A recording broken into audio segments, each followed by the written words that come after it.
Penalties are one of the things that get NRL fans and even bettors the most triggered out of pretty much anything in football and in sports in general. Like, so many supporters hate it as soon as your team is penalized. And what I want to dive into in this video is a section from the 2025 NRL betting guide where we break down penalties in the NRL, both conceded and received, and how it actually correlates to team performance. Does gaining penalties help you win more games? Does conceding penalties cost you more games? Or is that just a myth that we have perceived from, in that heightened emotion state of when penalties or calls go against teams? And, then they love to show the replay and show you that, oh, he didn't actually strip the ball out. The player carrying the ball just lost it or let it go in the tackle, or, he wasn't actually offside. All these different things where they're 50-50 marginal calls, and does it actually impact the games?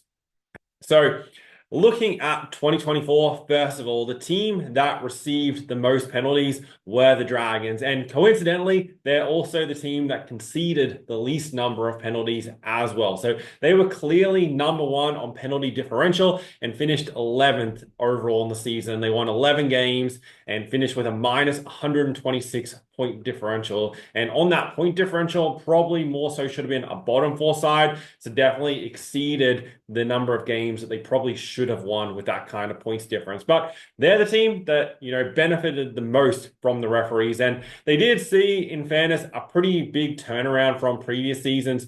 Back in 2023, the Dragons were ranked 12th in penalty differential, so rocketed right up the ladder. The next side that finished best in penalty differential was the Eels. So they went from 15th in 2023 up to number 2 overall in 2024. And the Eels finished 15th with just 7 wins and a minus 155 point differential. So our top 2 sides in penalty differential were both well down the ladder. Then you go 3rd, Raiders, 4th, Warriors. All those four sides missed finals completely. Knights, who finished 5th, just scraped into the top 8, and they had the 5th best penalty differential, and then the Seagulls, who finished in 7th. Below that, you have the Titans, who are also a bottom 4 side. So overall, penalty differential doesn't actually mean that much. Sharks and Roosters, who had the worst differential, were both top 4 sides.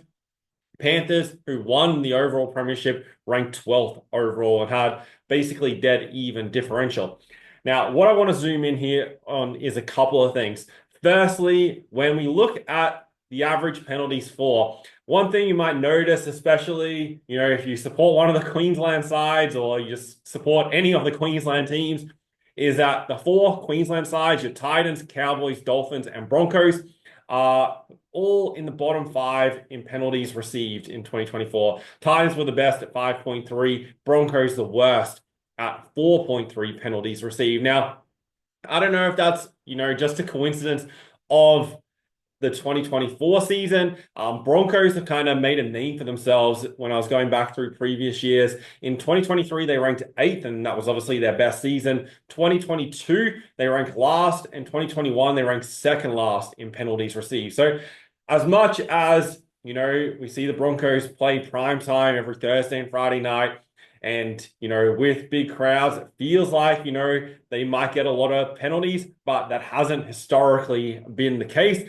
I don't know, drawing attention to this may change it a little bit. I doubt it, but you never know. And that's why monitoring stats throughout the season is really important for your betting. So then, you're always making decisions with the most up-to-date information.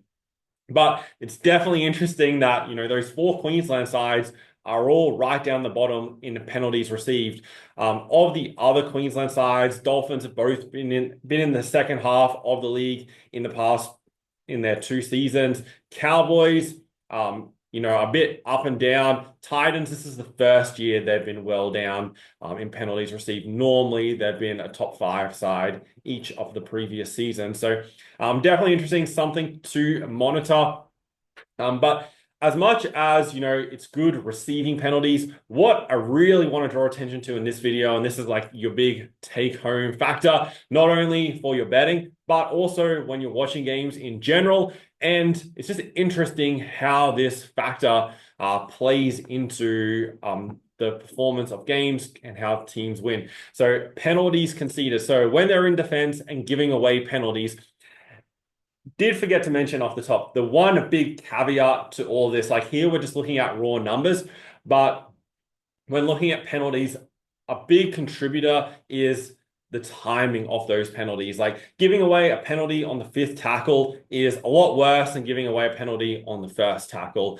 Giving away a penalty when you've been defending for multiple sets, you might have had to do a dropout and then you give away another penalty and give the opposition a third set of 6 on your goal line. That is obviously a lot more costly than penalty on the first tackle as well, when they're kind of midfield and they're going to be in good field position regardless. So you always have to keep in mind the timing of when you give away these penalties.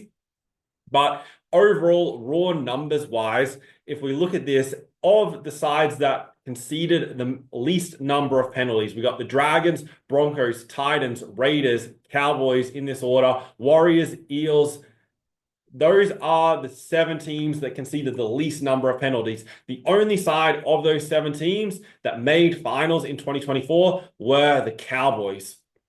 So being like super disciplined, not giving away penalties doesn't mean, oh, well, we're playing really well. We're not giving away cheap possession. We're not giving away good field position by giving up penalties, but it's not correlating into wins for those sides. Now, potentially, they're just really bad teams on paper, and that's the reason. However, when we further deep dive, if we look at the bottom end of this scale, the teams that give away the most penalties, you have the Roosters, Sharks, and Panthers.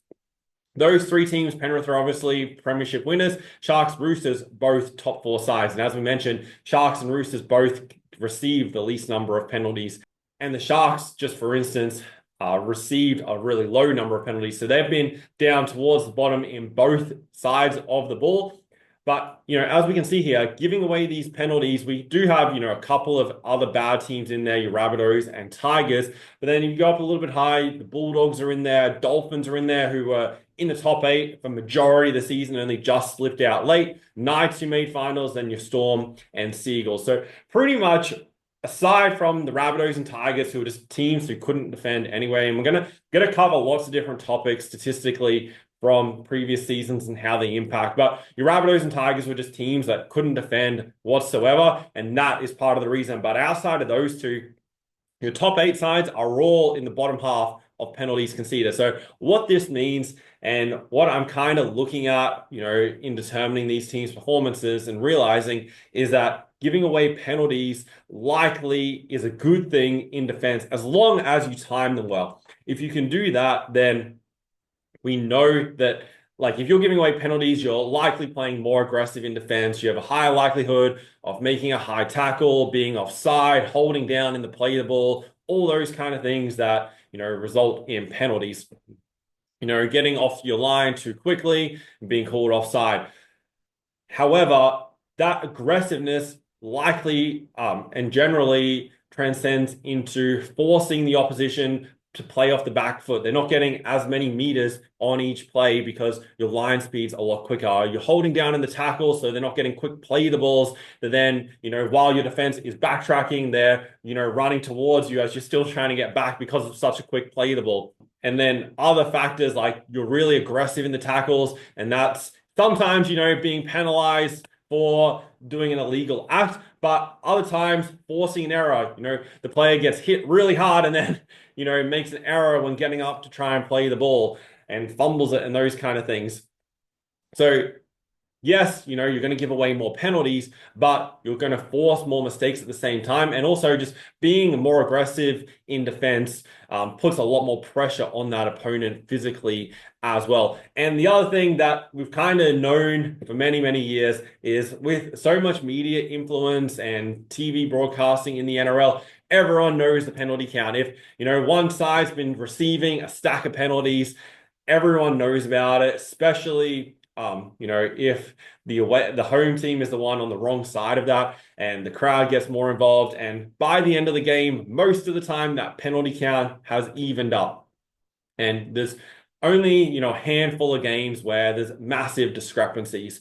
So knowing that majority of the time the penalty count is going to even up to some degree, and especially if you can time the when you get it and concede it to the best that you can, then it's going to make a massive impact on the results. So from this, we've seen that 2024 was the second most penalties per game over the past 12 seasons.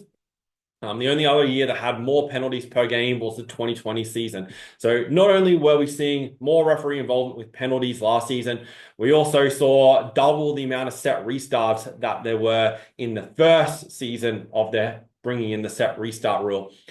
What that means with the referees being more involved, you really do need to keep this factor in mind, not only like for the teams, but how teams are performing. So don't look at the statistics and be like, oh, well, this team doesn't give away penalties. That's going to be really good for them. Look at penalties as potentially actually a good thing, especially when you're giving them away in defense. That helps your team's defense. What we covered here is just one of about 40 to 50 sections that are in the NRL betting guide. It's going to be released this week. There's a link in the description where you can get on the wait list for it. It's completely free. I'm creating this because I want you to make sure that you're making money betting on the NRL this season. We're starting at round one and being profitable right throughout the year. Don't, put it off. Just, hope that it all kind of works out in the end. Arming yourself with information to make decisions when you're betting is the way that you're going to be able to do that. And so I created this channel to help you guys make money betting on the NRL and AFL like I've been able to do for the past 12 or so years. So really appreciate you guys watching. Hopefully this video gave you some insight and changed your perspective on penalties. I'm really excited for the upcoming videos. So make sure you subscribe so you don't miss any of those.